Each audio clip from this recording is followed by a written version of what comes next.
Els liberals a Andorra tenim 10 compromisos per a Andorra. El primer, fer d'Andorra el primer país reserva mundial de la biosfera.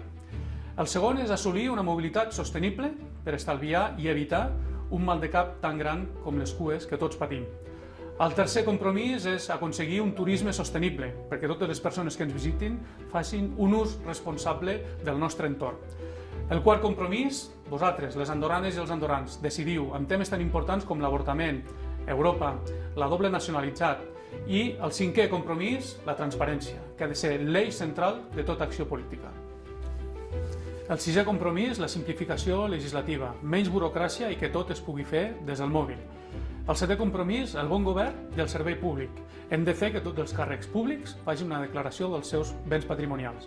El vuitè compromís, respostes a l'habitatge, aquesta problemàtica que afecta a tantes famílies del país, amb més protecció dels propietaris i amb accions decidides d'habitatge social. El novè compromís, emancipació dels nostres joves, un programa específic perquè puguin decidir el marxar de casa i trobar un pis. I el desè compromís, una resposta als autònoms, aquests treballadors per compte propi, que tan importants són per al país, amb una llei que els hi doni més protecció.